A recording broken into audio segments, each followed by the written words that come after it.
Hey folks, so today we are going to create an application, just a super simple web page that gets some information from a form and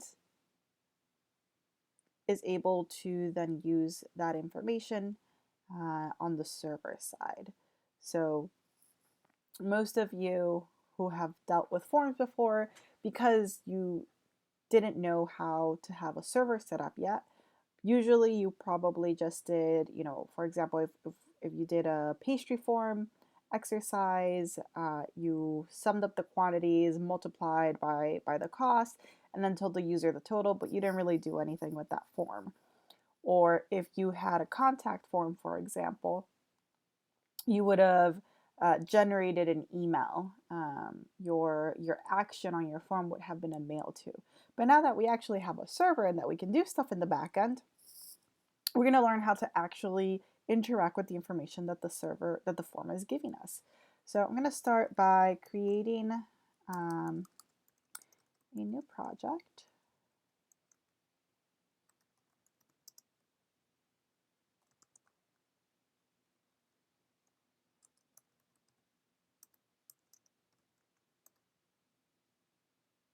And I'm going to make a new file. I'm going to call this app.js. Actually, I'll start this with npm so that we get comfortable doing that. So to set up a project with npm so that we don't get all those errors that we were getting before in the previous videos, we'll start with npm init, and it's going to ask us some questions.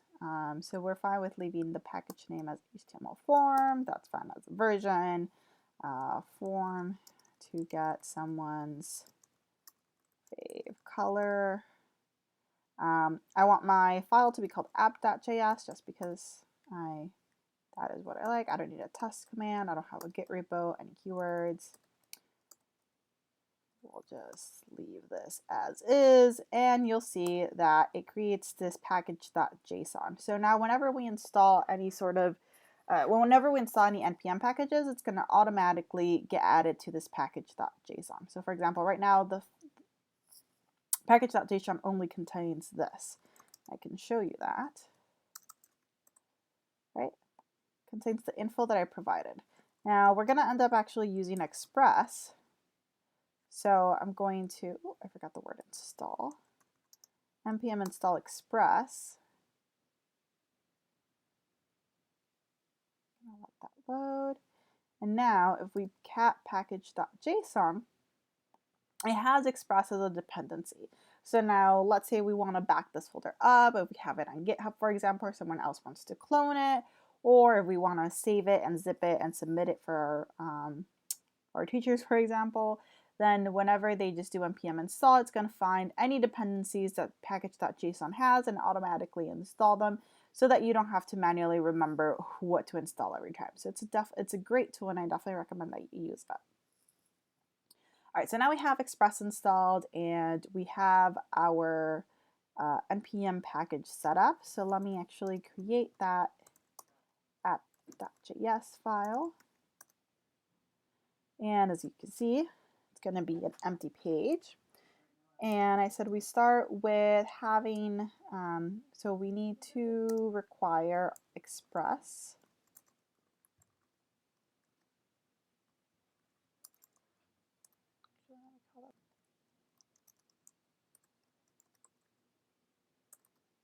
And let's set our port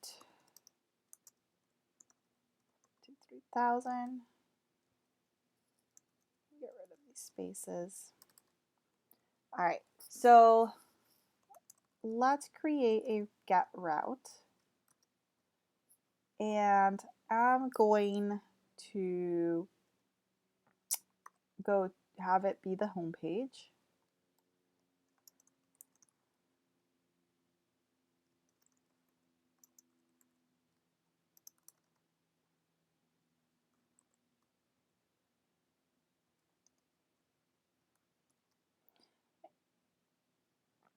And I'm going to send our index file.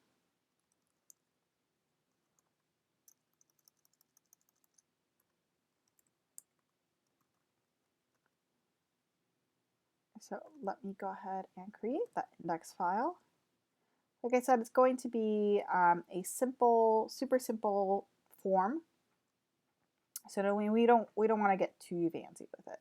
So let me just copy paste our default doc type HTML head and body tags.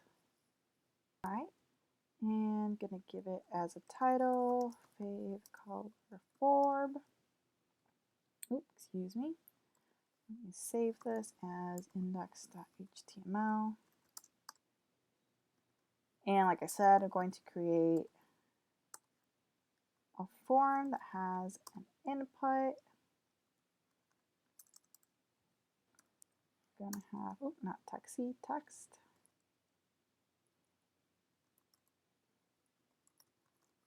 Fave color. You should probably give this a label. I like the autocomplete. All right.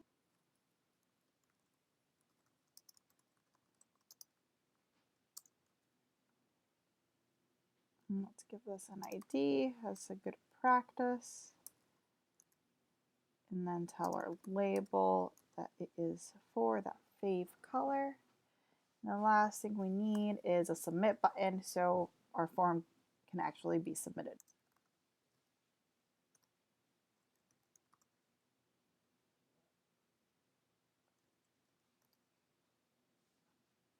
And you always got to give this a value because that's what the button's going to say.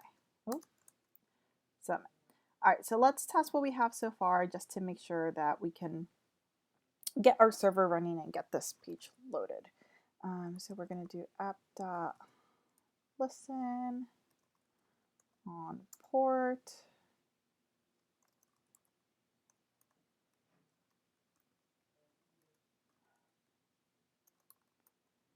And then do a console.log.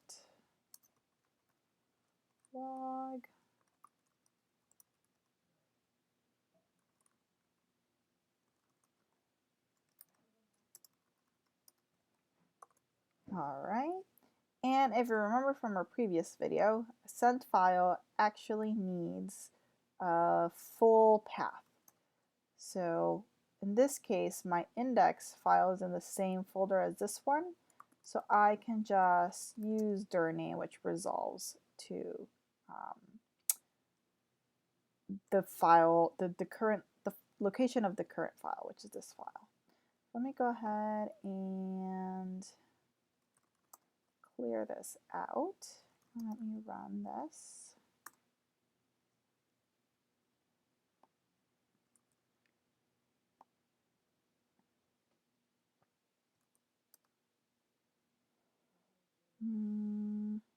Oh, we forgot a slash there. Okay.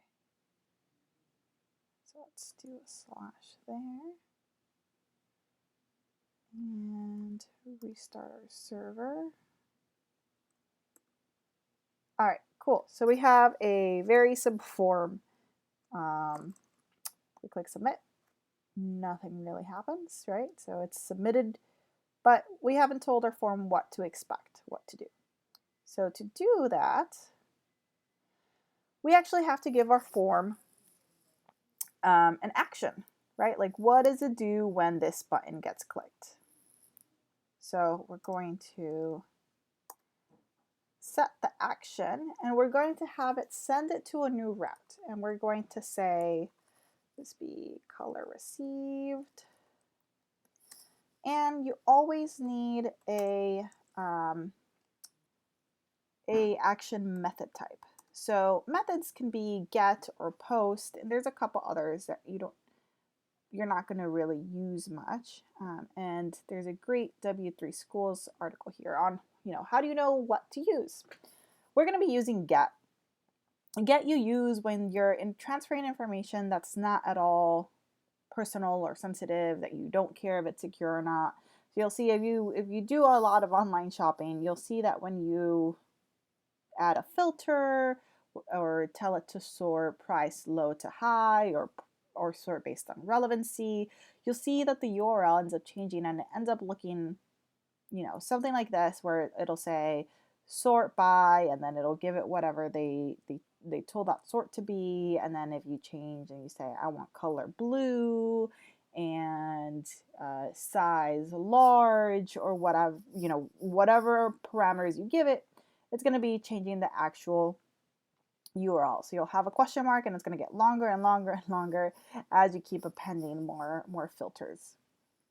The post method, this is how you transfer secure information, because this doesn't get stored in your URL, which means it doesn't get stored in your history. It doesn't get cached in any way. It cannot be bookmarked. You can send really long information. So this is essentially how, when you do logins, right? The reason that you don't see your login information up here, like username equals and password equals, is because they're using the post method instead of the get method.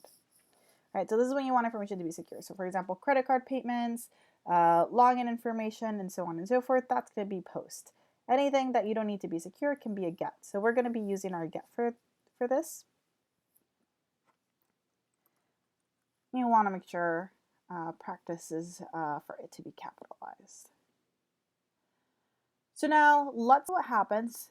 So we haven't changed this guy, which means we don't need to rerun our server. We can just refresh our page. And let's see what happens when I say blue. So you'll see right now, oh, well, I already refreshed it. All right, we're on the index page and I say blue and I click submit.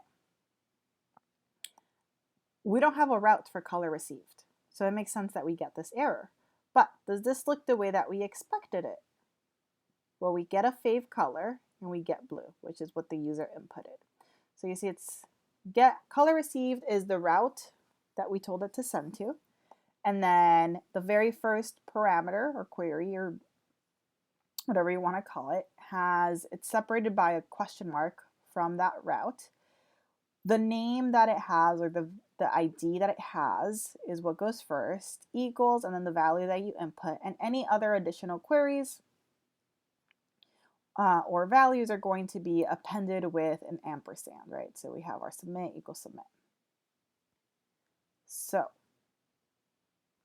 what do we do with that information now? And if we don't want the submit to go in there because we don't actually need it, we can actually get rid of that name, because our form is actually going to send anything that has a name value. And we don't really care about the submit. It just tells us that it was submitted, which we know because we hit this route. So let me go ahead and refresh this again. And I'll take us back to the home page. Make that blue again. Actually, I'll make it black so you can see that it changes. And so now we only get fave color equals black. We no longer get that submit because submit no longer has a name associated with it. And without a name, it can't actually create this very first parameter that it needs. Okay, so we can send the route and we can send the information. What do we do with that here?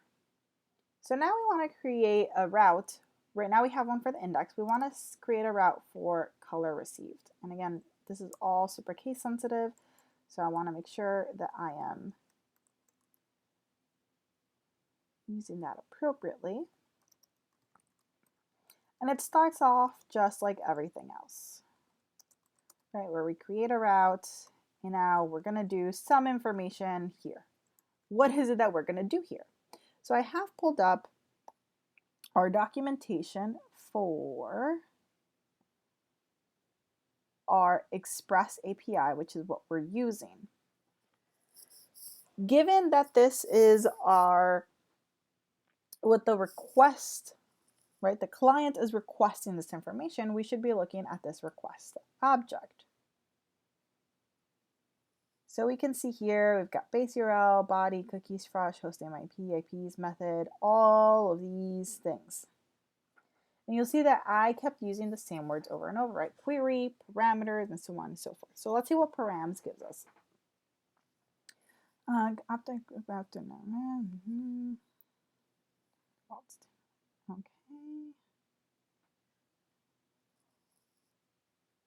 All right.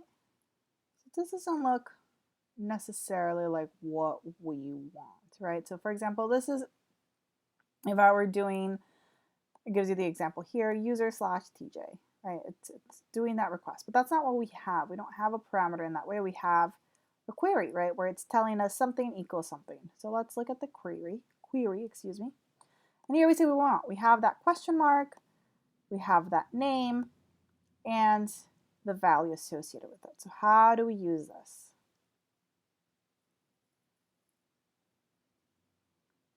So the request dot query dot whatever name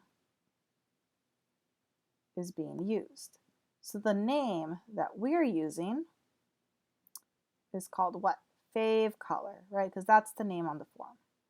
So let's access that. And we want, let's say we want the user to know that we received what their favorite color is, right? And I don't want to create a whole new HTML file, so I'm just going to send it to them, send the info to them this way.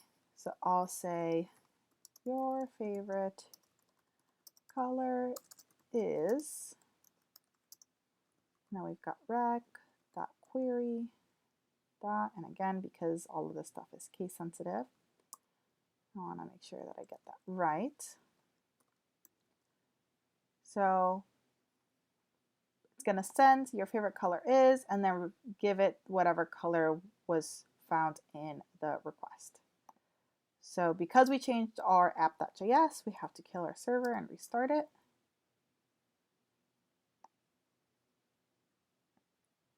And let's go here and make this red.